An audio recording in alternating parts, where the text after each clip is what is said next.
साथियों नमस्कार। आज हमारे साथ में प्रोला विधानसभा के विधायक दुर्गेश्वर लाल जी हमारे साथ में है। सरकार के भी 100 दिन पूरे हो चुके हैं और क्या कुछ विशेष हुआ है, क्योंकि जब इलेक्शन थे तो काफ़ी सारी बातें की गई थी और अभी तक जो कार्य नहीं हुए उनको करने की बात की गई थी। उन सारी चीज़ों के बारे में हम विधायक जी से आज जानेंगे। क्या कुछ ये जो 3 महीने बीते हैं, 4 महीने जो होने वाले हैं, इसमें क्या कुछ विशेष हुआ है। बहुत बहुत स्वागत है विधायक जी हमारे साथ में जुड़ने के लिए।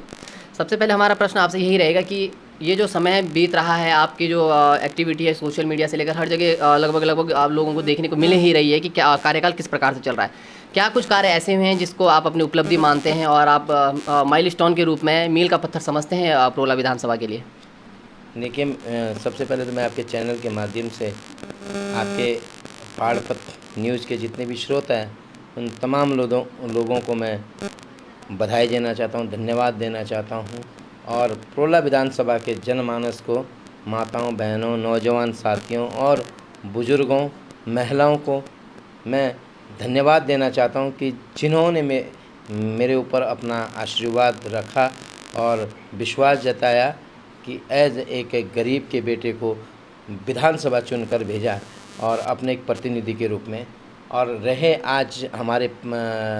सरकार के, जो हमारे उत्तराखंड सरकार के मुखिया हैं, उनके 100 दिन के हुए, वो बहुत एक मार्वलस कह सकते हैं आप, एक बहुत ही उत्कृष्ट कह सकते हैं, क्योंकि जिस तरीके से काम कर रहे हैं हमारे प्रदेश के जो यशस्वी मुख्यमंत्री आदरणीय पुष्कर सिंह धामी जी है मुझे लगता है कि जिस तरीके से काम चल रहा है, एक उत्तराखंड की, एक नए उत्तराखंड की नींव रखी जा रही है। और मैं अपनी विधानसभा की बात करना चाहूँ तो आप देखेंगे कि जब सबसे पहले जब माननीय मुख्यमंत्री बने तो उन्होंने सबसे पहले दौरा जो है मेरी विधानसभा में जखोल में उन्होंने सबसे पहला दौरा किया। और उस दौरान उन्होंने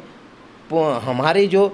विधानसभा के लिए एक जन उपयोगी जो योजना है उनका जो है वहाँ पे घोषणाएँ करी। वो चाहे आप स्वास्थ्य के क्षेत्र में, स्वास्थ्य के लिए आपके प्रोला अस्पताल को जो है सामुदायिक स्वास्थ्य केंद्र से उप जिला अस्पताल की घोषणा करी है। आप मोरी में देख लीजिए, पूरा विकासखंड के एक मुख्यालय, उसको वहाँ जो है एक पीएससी से सीएससी के सामुदायिक स्वास्थ्य केंद्र के रूप में उसकी घोषणा करी है। दूसरा आप देखोगे कि जो सड़कों के रूप में देख लिए, हमारा सांकरी जो है सांकरी एक टूरिस्ट डेस्टिनेशन भी है, सरकार ने उसको टूरिस्ट डेस्टिनेशन के रूप में विस्थापित करने की बात करी, तो वहाँ पे उसको जो है एक हॉटमैक्स रोड के रूप में उन्होंने जो है घोषित की है। और इसी के साथ साथ अगर देखेंगे एजुकेशन के क्षेत्र में देखिए तो हमारे जो नौगांव ब्लॉक है, एक नौगांव अपने आप में एक नया अलग इतिहास है। और नौगांव का जो है एक 100 साल पुरानी मांग थी कि नौगांव में एक डिग्री कॉलेज हो, तो वहाँ पे लोगों से, बुद्धिजीवी वर्ग से, माताओं, बहनों, नौजवान साथियों से डिस्कस करके जो बन्नीगाड़ में जो डिग्री कॉलेज की घोषणा हुई है, मुझे लगता है शायद वो मील का पत्थर साबित होगा आने वाले समय में, क्योंकि वो पहला डिग्री कॉलेज होगा जो NH पे होगा। और साथ साथ उसमें आपकी धनोल्टी विधानसभा के लोग भी उससे कनेक्टेड होंगे, वो भी लाभान्वित होंगे। और आप लाखा मंडल हो, जौनसार के कम से कम 25 से 30 गांव के लोग उससे लाभान्वित होंगे। उनके बच्चे भी बन्नीगाड़ के कुआं जो डिग्री कॉलेज बनेगा वहाँ पे वो पढ़ाई कर सकते हैं। और प्रोला विधानसभा के तो रहे, साथ साथ यमुनोत्री विधानसभा के लोग भी वहाँ पे उससे लाभान्वित होंगे। तो वो जो जगह है एक तरीके से बहुत ही उपयोगी जगह है। और ये एजुकेशन के क्षेत्र में रहे, apart from that the biggest opportunity for the we peoples, I think मैं जो समझ रहा हूँ कि हमारे लिए गॉड गिफ्ट है, जो पूरे रवाई क्षेत्र को माननीय मुख्यमंत्री ने जो बागवानी क्षेत्र के रूप में घोषित किया है, वो बागवानी क्षेत्र आप देखिएगा, अगर हमारा जो क्षेत्र है पूरा फलपट्टी क्षेत्र है, तो ये बागवानी क्षेत्र जो कश्मीर के तर्ज पे माननीय मुख्यमंत्री ने घोषित किया, वो हमारे लिए एक वरदान रूपी साबित हुआ। अब उसके बाद देख लीजिए, जब विधानसभा सत्र रहा तो लोगों की हमारी जो डिमांड है, मैंने अपने जो स्वास्थ्य मंत्री है और माननीय मुख्यमंत्री से डिस्कस किया कि हाँ, जो रवाई है एक अपने आप में एक विचित्र जगह है। यहाँ पे आप देख लीजिए, चारधाम यात्रा से ले लीजिए, आप धार्मिक स्थल हमारे यहाँ आप चाहे लाखा मंडल ले लो, बहुत ही एक धार्मिक प्लेस है, ठीक है। और आप देख लीजिए यमुनोत्री धाम है, अपने आप में एक बहुत एक धार्मिक प्लेस है। और आप हमारे जो है भराड़सर है, एक बहुत ही एक ऐसा प्लेस है जिसको अगर मानचित्र में दर्शाया जाए और चारधाम यात्रा में उसको भी अगर अंकित किया जाए तो मुझे लगता है सबसे ज़्यादा अगर जो श्रद्धालु होंगे वो आपके भराड़सर जाएंगे। उसी के साथ साथ 4 मासू महाराज का एक जो धर्मस्थल धार्मिक स्थल है और लोग उसको बहुत मानते हैं, चाहे बावर हो, जौनसार हो, हिमाचल हो और इवन तो हमारी रवाई हो, हम सब लोग देवी देवताओं को मानने वाले लोग हैं। वहाँ पे आप देख ली वो जो अनोल का जो मंदिर है वहाँ पे 4 मासू महाराज की एक पवित्र धरती है। तो इस तरीके से लोग वहाँ पे सालों भर में लोग आते जाते हैं। उसके साथ साथ हमारे क्षेत्र में जब आप टूरिस्ट के क्षेत्र में देखिए, ट्रैकिंग के क्षेत्र में देखिए, the people are doing tremendous job. वहाँ जो आप देखिएगा सांकरी में बहुत सारे ऐसे लोग हैं जो ट्रैकर्स हैं, वो लोग बहुत अच्छा काम कर रहे हैं और सेल्फ क्रिएटेड लोग हैं। अगर उनको पुशअप किया जाए तो मुझे लगता है कि आने वाले समय में हमारे क्षेत्र में पूरे उत्तराखंड में ही नहीं पूरे देश में एक अग्रणी स्थान रखने वाला एक मेरी प्रोला विधानसभा का क्षेत्र है। आप देखिए वहाँ पे हरकिदुन है, केदारकांठा एक ट्रैक प्लेस है, आपका चांगशील जो है ट्रैक प्लेस है। अब कई जगह ऐसे डेवलप किया जा सकते हैं जहाँ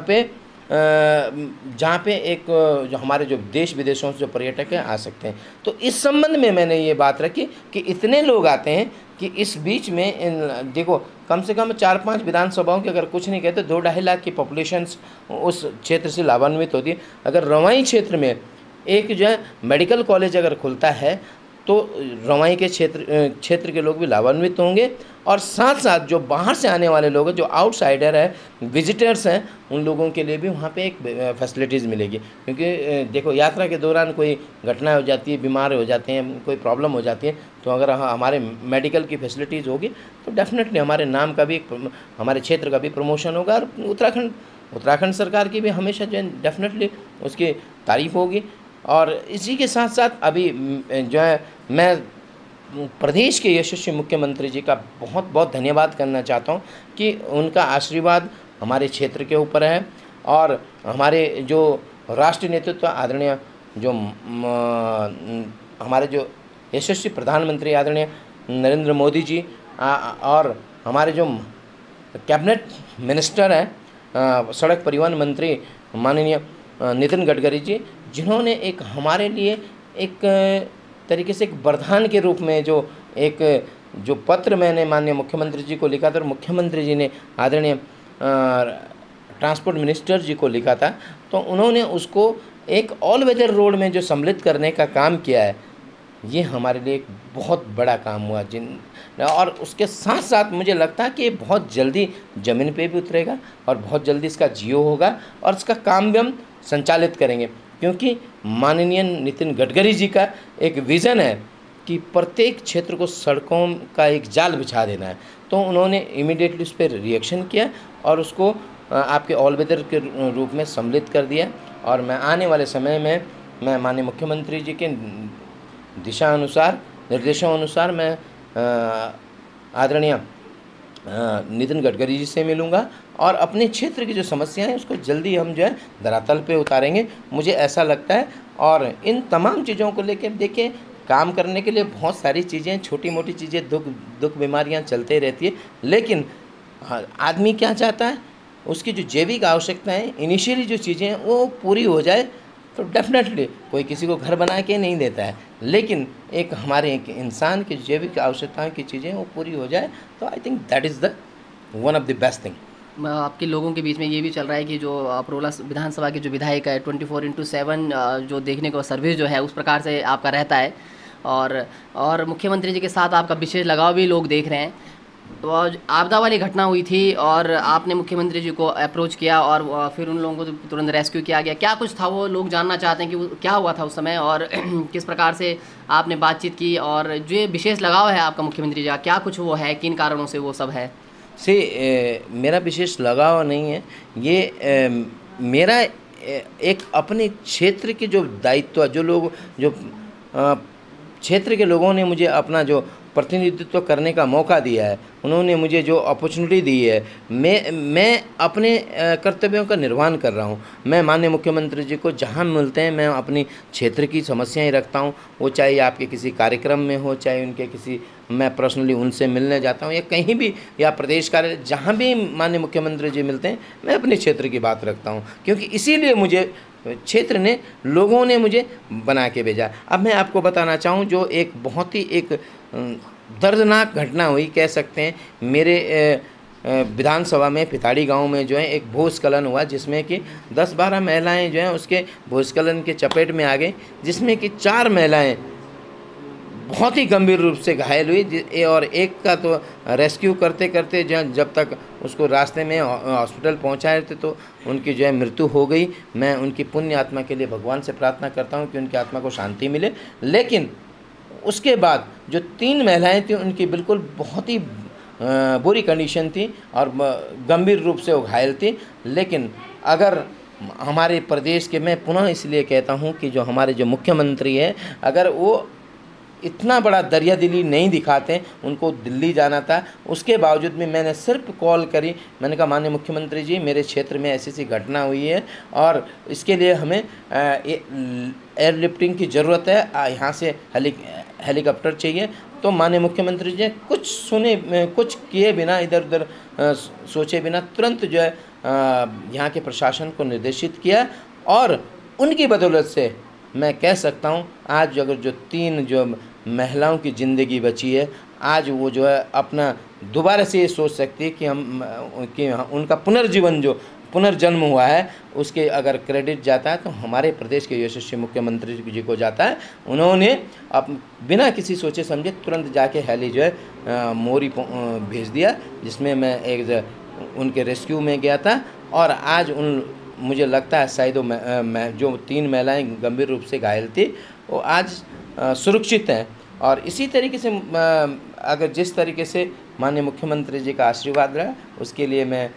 अपने क्षेत्र के जनमानस की तरफ से, उनके परिवार की तरफ से और अपने तरफ से तहे दिल से धन्यवाद करना चाहता हूँ। रोडें और सड़कों की यदि हम बात करें तो क्षेत्र में कुछ उद्घाटन आप स्वयं करके आए हैं। अभी ऐसी कौन सी रोडें हैं जो प्रगति पे और जल्दी होने वाली है और लोगों को वहाँ पे भी अपने गाड़ी से गांव जाने का मौका मिलेगा? मैं स्पेशली जो सेवा बरी वाली रोड उसकी मैं बात कर रहा हूँ और प्रोला में भी सरबडियार वाले क्षेत्र की भी बातचीत है। तो क्या कुछ उन रोडों की स्थिति है, क्या कुछ उनमें हो रहा है? See I tell you one thing, अभी काम चल रहा है, अभी 3-4 महीने हुए हैं हमें सरकार में इस्टेब्लिश हुए हैं। जिस तरीके से काम चल रहा है मुझे लगता है कि आज तक इस तरीके से काम नहीं हुआ था, ठीक है। और जितनी भी सड़कें हैं काम चल रही है, कुछ सड़कें ऐसी हैं जो अभी ऑन प्रोसेस में हैं। और मैं आपको ये बताना चाहता हूँ कि आने वाले समय में मैं टाइम ड्यूरेशन तो अभी डिक्लेयर नहीं कर सकता, क्योंकि मैं चीफ एग्जीक्यूटिव इंजीनियर नहीं हूँ कि जाके मैं अभी डिसाइड कर लूँ कितने घंटे में, इतने दिन में ये बन जाएगी। लेकिन यस, आने वाले समय में जो गांव सड़कों से वंचित हैं उन गाँवों में सड़कें पहुँचेगी और उसके लिए मेरा पहला उद्देश्य है कि लोगों को हर घर जल, हर घर नल और साथ साथ प्रत्येक गांव में सड़क पहुंचे और स्वास्थ्य शिक्षा की सुविधाएं मुहैया कराया जाए, ये मेरा पहला लक्ष्य है। एक आखिरी क्वेश्चन ले लेते हैं आपसे। जो नेटवर्क की जो कहीं ना कहीं दूरस्थ क्षेत्र जो है वहाँ कनेक्टिविटी की कहीं ना कहीं असुविधा से लोगों को जूझना पड़ता है, क्या कुछ उसके लिए किया जा रहा है? आपके संज्ञान में क्या कुछ इन्फॉर्मेशन है जो प्रगति पर है? मैं आपको बताना चाहूँगा कि अभी पिछले कुछ दिनों पहले मैं जो जियो के जो यहाँ के DGM हैं उनसे संपर्क किया, उनको मैंने लेटर लिखा, उन्होंने तुरंत कार्रवाई करने की बात करी और बहुत जल्दी जो क्षेत्र है, चाहे आपका सरबडियाड़ हो, चाहे आपका फतेह पर्वत का दोनी बितरी मसरी वाला क्षेत्र हो, चाहे आप देख लीजिए उधर का गोल्डर का क्षेत्र हो, चाहे आप देख लीजिए हमारे पंचगाई क्षेत्र में पंचगाई का क्षेत्र हो, या आपके बड़ासपट्टी हो, या आप देख लीजिए जितने भी जहाँ जिस क्षेत्रों में नेटवर्क की कनेक्टिविटी नहीं है, हम बहुत जल्दी उसको सुदृढ़ करने का काम करेंगे। क्योंकि मेरी ऑलरेडी जो है जो जियो के जो यहाँ के DGM हैं और क्षेत्र अधिकारी उनसे बात हो चुकी है, वो सर्वे करेंगे अभी, क्योंकि अभी बरसात चल रही तो थोड़े सा आप समझ सकते हैं, लेकिन बरसात के बाद तुरंत वो सर्वे करके वहाँ पे व्यवस्थाएं सुचारू रूप से संचालित होगी, ऐसा मैं विश्वास। बीच में मैं सांकरी वाले एरिया में था तो वहाँ बहुत सारे लोग कह रहे थे कि कंपनी का जो काम है वो तेज़ी से हो चुका है, लेकिन अब जो है नेटवर्क चालू करने की बात आई तो बड़ा धीमा हो गया। उसमें क्या आपकी कहीं बात हुई है, क्या कुछ उसमें रीज़न रहा है? मेरी बात हो चुकी है, ऐसा कुछ नहीं है। आपको बता रहा हूँ, देखो डिजास्टर मैनेजमेंट आप देख लीजिए, ये प्रकृति का कहर है। आप हर चारों तरफ आजकल जो है आपदाएँ चल रही हैं, तो इन तमाम चीज़ों को आप जाके सारे चीज़ें जो हैं, टीमें अपनी आपदा क्षेत्र में भी लगी है। आप देखिए कांवड़ यात्रा चल रही है। इन तमाम चीज़ों को लेके बहुत जल्दी जैसे ही करके ये ठीक हो जाएगा, हम बहुत जल्दी जो है यहाँ सुचारू कर देंगे जितनी भी नेटवर्क की व्यवस्थाएं हैं। तो हमारे साथ विधायक दुर्गेश्वर लाल जी थे, और सर आगे के लिए आपका जो कार्यकाल उसके लिए आपको ढेर सारी शुभकामनाएं और जनता को इसका लाभ मिलेगा। बहुत बहुत धन्यवाद साथियों, हमारे साथ में जुड़ने के लिए धन्यवाद।